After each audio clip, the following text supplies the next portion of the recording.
Big up, people. Right, let's do this. Right, talking about the boxing from Saturday night, the pay-per-view. First of all, should we start off with Dylan versus Parker? Definitely got to start with the main card, 100%. Right. What did you think, basically, when the first bell went round one? How did you think it was going to go? It pretty much went how I thought it was going to go. Parker taking the earlier rounds with the boxing style, you know what I'm saying? Yeah. Finding his reach, getting in there, getting the early rounds in. And then, it pretty much turned out the first couple of rounds how I thought it would, to be honest. Yeah. Parker will come out strong. And, I thought Parker started how I thought it would start. Because me, in my mind, I was saying to myself it's going to go points, yeah. But then, you know what I mean, I wanted to back it, and I was like, you know what, fuck this, man's backing the underdog, he's going to knock him out 8-10. Yeah. And I remember I said 8-10, and he was close in the 8-10. Yeah, no, he was. I mean? He was close. It was pretty much how I thought I saw the fight, how it went on. Probably thought Parker could have done a little bit more. Yeah. Like go for it a bit more towards the later end of the rounds, because he was chasing it. Yeah. If I was his corner, I'd probably look for the knockout. Yeah. But yeah, I thought you did fought a brilliant fight, really. Yeah. Outstanding fight. But you know what I realised, yeah? See, with boxing, yeah, like, no one is perfect. As in, for example, no one's 10 out of 10 on everything. Someone can say, for example, Dylan's boxing skills are not as good as Parker's, it's not this, but it's easy to say that when a man's not in front of you. Of course, it's getting the right blend, isn't it? Yeah, It's and Dylan, he's like Sean Porter, yeah? He's one of them guys no one wants to fight, bruv. It's the trenches, isn't it? Yeah, Dylan's a man, you he's just got going into to war. keep coming forward, whether he's tired or not, he can take a shot. Yeah. Or whatever. But you see when Parker was saying before, when he was fighting Joshua, he was saying about, there's no footage of him getting knocked down, and this and that, he'll pay money, and things like that come and bite you in the arse. They do. I remember after like the second or third round, I said to myself, Parker, like, he's lost heart. Yeah. Because Dylan, he made, you know what I mean, he made it dirty, because he's a bigger guy, so he's leaning on man, and when you're tired, a man's leaning on you, pushing down, that's all killing off energy. Yeah, you know what I mean? And the fallout of the fight, I think he perpetrated his eardrum. Who? Like Parker on the first knockdown. Okay. Like they had a head-to-head clash. Oh, the head, I listened to what his trainer said, yeah. and like it was a perforated eardrum, and like it was bleeding from his ear and stuff. Yeah. And he made a good point saying after that it took a couple of rounds for him to find his feet again, and it kind of like it made sense for like watching it through again. Yeah. That he did fight and he did get like more into the fight, but then things happen in boxing. Like you got to be prepared for everything. Yeah. It's no excuse. Exactly that. But I think Dylan done a fantastic job personally when I was watching one thing I wrote with Parker, I see at the end when they were saying about, if you would have had 10, 20 more seconds, whatever, you could have finished him. But Parker shut it down straight away and said, no, like, I had 12 rounds. Yeah, which is true, you know what I mean? Yeah, well, that's the way you should be. Like, and even after the fight, I see Dylan, like, he wasn't that happy with the fight, and I seen his interview, he was pissed because he wasn't happy with them last few rounds. seconds. Well, I was watching it with a few, you could call them casual fans, but they were quite into boxing, like, do you know what I mean? Yeah. And like they were asking how I felt throughout the fight, and I was like, Dylan's doing a fantastic job. And I was like, what do you? And they wanted to see a knockout. They thought Dylan had to get a knockout to make the big stand, of course, obviously, but they wanted blood. And I was like, I was watching my sister. She's a huge boxing fan as well. Yeah. And I was like, this taught me a lot more about him. Like how he managed the fight and how he come through it told me a lot more than just getting a knockout. So it's, for me, as a boxing fan watching it, I learned a lot more from how he like went through it. What I think he could have worked on was where he won that when he had the fight wrapped up. He went too much. He was throwing it too much, and that's where he needs to curb that. Like, because that last stop shouldn't have happened. He shouldn't have gotten that. Yeah, because by about the 7th or 8th. That's what I'm saying. I see, obviously I rate all these trainers. I'm not a trainer myself, but you know when you work out and you do exercise and you're absolutely dying, you're going to be sick. Yeah.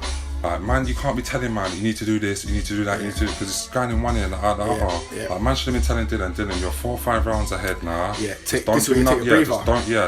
some rounds off, don't do nothing stupid. Yeah. You know what I mean? And that's... But a mad thing is, see them last seconds, you know what I mean? If Dylan didn't get that right, he would have regret that for the rest of his life. 100%. But I can't believe that's experience. He held on for them last seconds. Exactly. And he done, you know what I mean? Yeah. Well, that's the thing. He should have got in that position in the first place, because in hindsight, he had it wrapped. He didn't have to. But that's why we love Dylan, because he goes for the big knockouts. Like, so I understood what they were saying. Of course, but I just didn't want him to lose that fight. So I'm more in my head. I'm like, just don't do anything silly. You've done enough. Like, do you know what I mean? It's been a cracking fight. Yeah. And even today, I was talking to my friend about it. Yeah, he's not a massive boxing fan, but he likes boxing because of us. Yeah. Yeah. And his first thing was, you see, Joshua didn't knock out Parker. Joshua didn't knock out Takam or whatever, and these man done it. Yeah. But before, I was thinking like that. Yeah.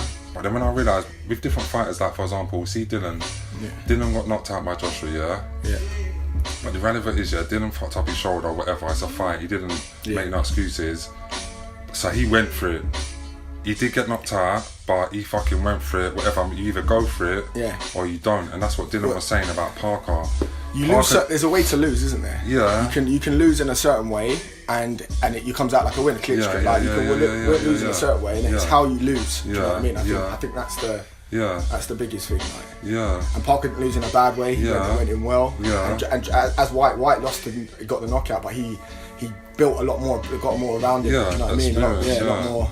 So it's how you lose, I think. Yeah. Some people say, for example, see like Dylan, like he's got that spitefulness to him. One thing I like about Dylan, if you catch him with a shot, he's a spiteful guy. He's hitting you back. You know what I mean? He's hitting 100%. You back. He's got that spike. People say about Parker, he's too nice. Like Parker was looking to touch gloves at the end of every round. Yeah. Dylan wasn't on that. But you know what? You just got to be yourself, innit? That's not Parker being a horrible, you know what I mean? Exactly. And it's not about, forget trying to sell fights, trying to do this. Just be yourself, bro. And Parker's just being himself, innit? He's not going to try and be no spiteful, just try and do that. He's being himself. And Parker is only young. Look, he come over here, he fighted Joshua for whatever. He didn't have to, you know what I mean? He earned life-changing money. Of course. He come over here, fighted Hughie Fury. He's come back, fighted Dylan. You know what I mean? Because people say, his heart went in it. I don't think it come down to a heart thing. Like, come down to more experience. He's young. He's young as well. And it's how they want it as well. Dillian Whyte, you're going into the trenches. You got to be prepared for a war. Do you know what I mean? Win the war first, and then the class comes out on top afterwards. Exactly. Do you know what I mean? That's the way I see it with them sort of fighters. Yeah. Unless you're a boxer, do you know what I mean? You can box the head off him, but I think you've got to win that. You've got to have the heart there and the determination. Yeah. Which I think Parker had, but I just thought no one was stopping Dillian that night. You could have King Kong there in front of him. There was nothing going to deny him from that night. That's the annoying thing. That's what I say about Dylan and Sean Porter. Obviously they're different weights, but see Sean Porter as you don't want to fight him, bro. He just doesn't stop, bro. Yeah, you've got to have your heart. You've got to be. And that's how Dylan is. Whether he's tired, no energy, he's just he just keeps going forward, bro. Relentless. Yeah. So man, we say well done to Dylan. Even great to Joseph Parker as well. Yeah, it was a great fight. Because Joseph Parker, the money he earned from Joshua, that's why everyone wants to fight Joshua. Because basically, if you fight Joshua, you never have to work a day. It's the money fight. Yeah, it's the money fight. That's why everyone wants that fight. So respect to Dylan. Yeah, big up Dylan. Respect to Parker. He can come back again. He's only young. And do you know what? Yeah, when you get a loss on your record, it's who you get a loss to. Yeah, and how you lose. Yeah, there's nothing wrong with that. There's nothing wrong with that. Parker got a loss to Dylan. There's nothing wrong with that. Dylan's had a loss to Joshua. There's nothing wrong with that. You know what I mean? And we're fair to say the first knockdown, that was a clash of heads. Yeah, it was a clash, You know what I mean? That was tight. I didn't even see it was a clash of heads until the replay. Yeah. But then Dylan caught him. Remember you saying about the left hook? Yeah, the left hook. Yeah. Brutal. My favourite punch is the right hand over the top. But I remember you mentioned straight away that left hook, bro. Yeah, it's brutal, man. Yeah. It is brutal. And then he took that shot well. Yeah, even the commentators say like when he got up, he had a smile. You know what I mean? Because it's like a shock thing. It's like a shock. And that's why things can come and bite you, you know what I mean? And even then, I was listening to his trainer because I wanted to get his point of view. And he was like, when he went down in the first time he went down, he come back to the corner, and he was in shock. Obviously, didn't really know what happened. So it took him a few rounds to get back to grips and find his footing again. Yeah. So I think they would have both got massive experience from that. Do you know what I mean? Huge experience. Yeah. But it's where does Parker with Dillian Whyte, obviously. Where would you say, from then next move, where would you like to see Dylan go first?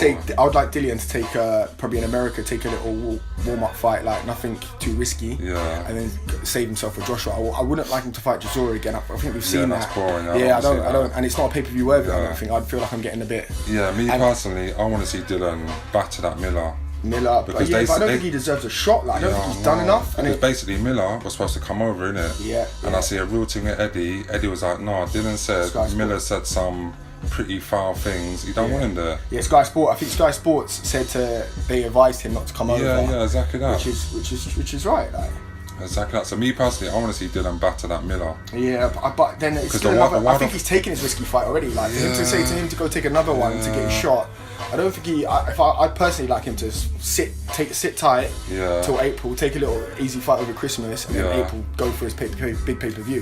Because now really his next fight has got to be your pay-per-view fighter now. Once you have the first one, him and Miller is not a pay-per-view fight, so you've got to keep that. Do you know what I mean? You're right. So and one thing I'll say, I want to rate out people like Dylan and Parker, Well, I'd say it's just the UK English boxers in general. Basically, we're fighting regardless, bro. Yeah. If someone's on a long thing, we're still going ahead with the fight. That's still going ahead. You see some of these Americans like Wilder, they're waiting for their contract, trying to get as most money. Forget all that, bro. You just need to be active. I think it's like an American and British person, how you are, isn't it? Because an L doesn't, it's not the end of the world, isn't it? As I said, it's how you lose and how you conduct yourself, isn't it? Do you know what I mean? Yeah. Alright, let's go on to let's talk about Chisora Takam. I was so happy for Del Boy, man. I was delighted for him, man. I was really worried the first round or two. God. I was really worried, like, because I knew he was going to be in a war. Takam always brings it, like he is, and he's relentless over 12 rounds. So there was no thinking like, oh, he's going to tire, like, do you know what I mean? He is relentless from day even dot. After that first round, see that first round, basically they stayed in the same place in the ring for that whole time. Chisora's on the ropes. That's what Chisora does, though. He does that. He just leans on the ropes. Because after the fight, I see an interview.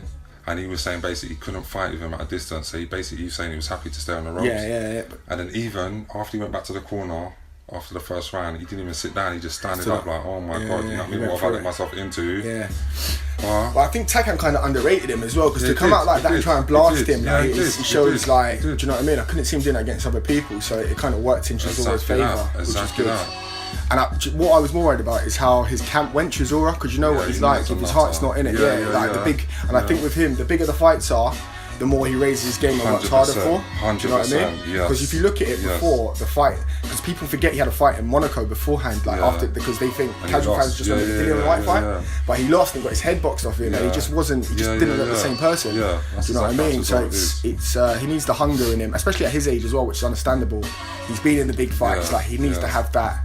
And I think like the crowd behind him, like all screaming his name and that, like it was a huge thing for Del. Like, he like it gave him a second wind, and I was absolutely delighted for him, man. Like so chuffed, surprised as well. Because what I noticed with that fight, Takam was catching Chisora a lot, but what I noticed every time Chisora caught him, it's like it did stun him a bit. Like as I said, no one's perfect. You know what I mean? 100%. So every time Chisora caught him, I was like, raw, that is stunning him a bit. You know what I mean? Yeah, no, it was. And then even with the knockdown, that was my favourite. The right hand over the top. Yeah, no, it was a beaut. And then he come in again, didn't he? And he caught him again. He caught him again. Yeah. But that's me saying Takam is over. He's like. He overlooked Chisora a little bit. He didn't have the right. That's why at the end he was upset. Takam was upset. Yeah, and I would be, because I reckon if they was to fight 9 times out of 10, Takam's going to win. Yeah. Do you know what I mean? Maybe I'll be wrong for discrediting Del Boy like that. From what I've seen from Takam, he is solid. He got like, but saying that sort of style suits Chisora. Them trenches, wars, like that brings out the best of him. Yeah, exactly that. But I was delighted. Did you see Chisora trying to get in the ring after? I saw that. He got stopped. They done the right thing there. Yeah, 100%. Done the right thing. Because that's Dylan's shine. Yeah, that's his time. When a man is exhausted and all that, and you're on TV in front of millions, bruv, you just want to fight, bruv. You don't want a man coming in your ring trying to, you know what I mean? And really and truly, do you want to? Like a lot of people saying, I don't want to see that fight again. I don't want to see it. I don't want to see it either. It's not. That's the biggest fight for Chisora. Yeah, but not for Dylan. Not for Dylan, not at all.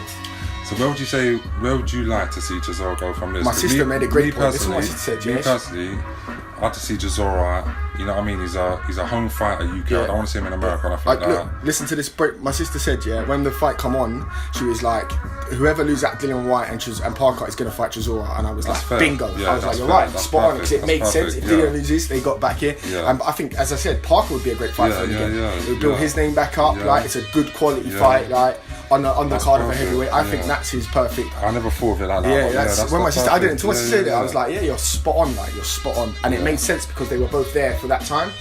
So, but I think him and Parker would be a great shout. Yeah. It'd be a good undercard to have that undercard. Do you know what I mean? It's a second main event, co-main event.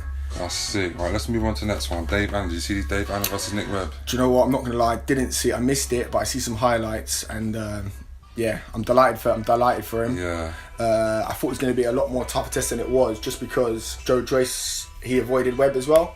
Yeah. So I think they were supposed to fight as well, weren't they? Am I saying that? And I thought it was going to be a bigger test, just because Allen, I think he had a short camp. didn't have the best of camps, like jumping into this fight. He only fighted that Yoka 4 weeks ago. Exactly, come back from a huge fucking injury before that as well. So do you know what? With Dave Allen, you don't know what you're going to get as well. First and foremost, do you know what I mean? One thing with Dave Allen, he said basically that was like his world title. You know what I mean? It was for me. It was his last shot. And once again, people like Dave Allen, people just like they're just gonna come out. He underestimated him, kind of thing. Yeah. But basically, when I was watching the fight, because I think he stopped him in the 4th. Yeah.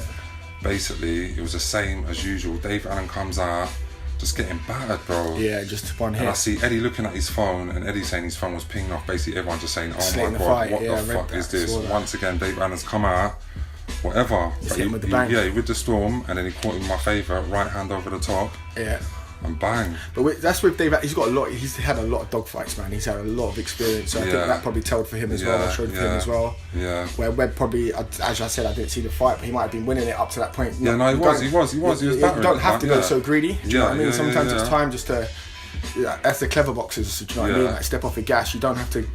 Like sell yourself too much. Wait for if the knockout comes, fantastic. But don't go looking for it because it just don't come and you get yourself caught. Because now Dave Allen's saying he's gonna take a holiday, which he needs. You know what I mean? He said he's got enough money to put a deposit down on the house. Perfect. Because he's a gambler as well. I've seen an interview and he said that didn't want money. Basically, just gambled that or whatever. Yeah, but it seems now like Eddie's done fantastic things for him as well. Like he must really like him. What you got to reckon now? Coogan. One thing with Coogan, he set up that he kept on pushing Allen on whatever. You know what I mean? Yeah, no, I'm happy for him, man. Yeah, good luck to him, man. Did you see Conor Benn, the rematch? I did see Conor Benn. It was very close how it started in the last thing. Again, Conor showed me a lot of heart and grit there, man. Yeah, a lot of heart and grit because it was very worrying at stages. Like he was taking a lot of unhit, but it shows me his inexperience as well. Like exactly. What people don't remember, he's only 21. Yeah, this guy's 32. And you could tell that in the ring. You could see that within your own eyes. Do you know what I mean? Because even with them 2 fights, the first one and this one, I was thinking, it wasn't matched up right, man. He shouldn't be in them wars straight away. Even though he will learn massive from it. Yeah, they're risky. And he done his thing. Risky. Yeah. And do you know what? At first when I was watching it, I was like, you shouldn't be selling yourself going so hard. But with them sort of guys, you probably need to put the work in hard to let him to get the win later rounds. Do you know what I mean? I kind of thought that because this guy was very tough. Yeah, with that guy, what I noticed with that guy, everyone has their kind of bogeyman. Yeah. And that is Conor's, you know what I mean? Whatever Conor does or do, that he will always be a tough fight. Yeah, no, it was. It was a really good fight, and I really enjoyed it. Yeah. I'm happy that he come out on top, and as I said, it showed me more. Instead of just getting the early knockout, him going the whole distance, going the while, it showed me a lot more about Conor. Do you know what I mean? And do you know what's happened now? People look at Conor thinking he's not easy pickings, but then people underestimate him. Yeah. But as I said, it's easy to say when you're not in the ring with someone. I can do this, I can do that.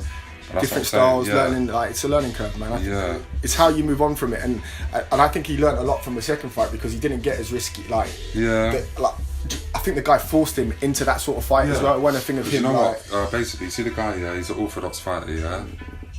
So then what happened? As soon as the first round's gone, my man's come out southpaw, innit? Okay. So that's what Conor said. He said his whole training camp. Yeah. He was practicing for the orthodox, and my man's just come out southpaw for the whole fight. Wow. See, I didn't see that. That's messed up the whole thing. So you've been training the whole camp. Yeah. Trying to slip whatever the orthodox moves, and my man's come out southpaw. Yeah, no, that was even great tactics. Yeah, it was. I really enjoyed it. I think he learned a lot. He went to hospital afterwards, didn't he? I think exhausted. Yeah, he went to hospital afterwards. Yeah. As I said, I think Conor's a beast. As I say, he's only 21. Yeah. So he's a boy. Watch when he fills up into like a man power. Because the guy looked huge compared to him. Like, the guy's a fully grown man. Yeah, he did. And that looked. Connor's 21. He's fighting these fully grown men. You know what I mean? Yeah. I was delighted with that. What about? Did you see Buatsi?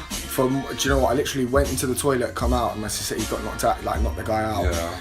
For me personally, I know he's still young, and he got to nurture him throughout his career. But I want to see him take bigger steps. I want to see him move forwards.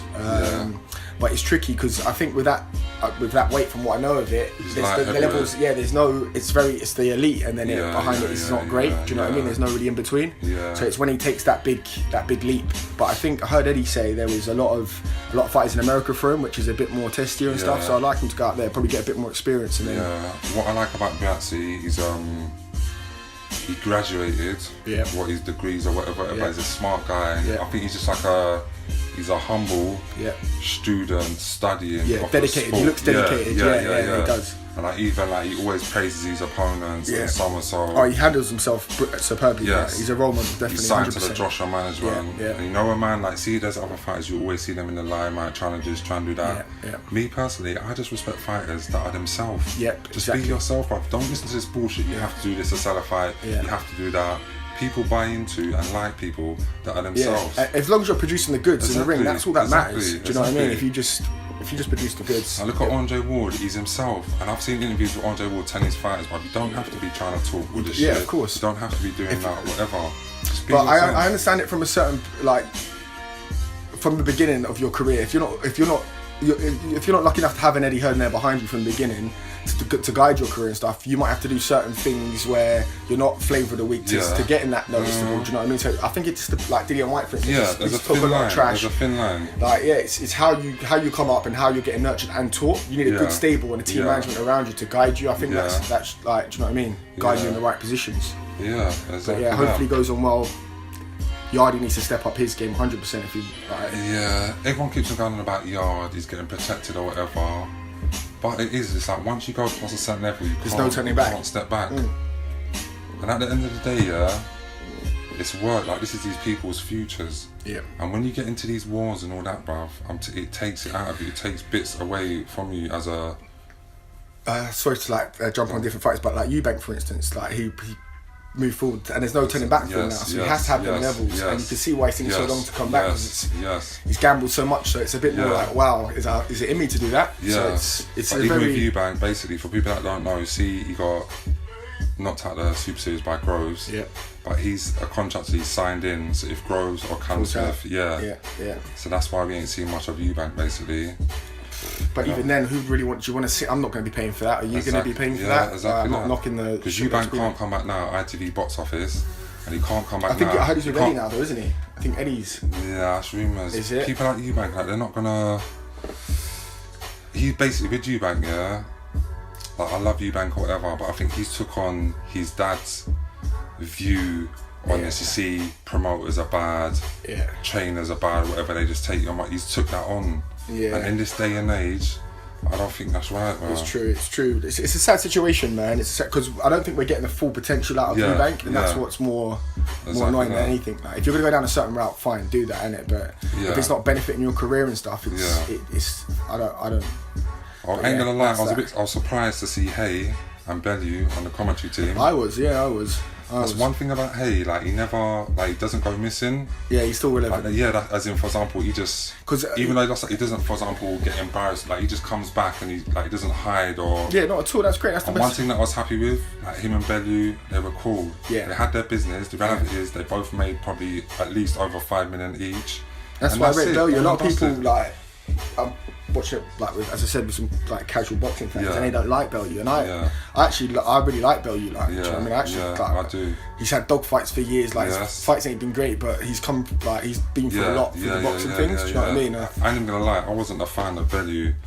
But after the fights that I've seen, like his last 4 or 5 fights, I was like, no, I just respect this guy as a man. Yes, that's how I see it. As a man, as a person. And he tells you how it is. And with age, he's one of them fighters, he's just getting better and better and better. He is. Before, when I see Usyk fight, early fights, I was thinking, this guy will destroy Bellew.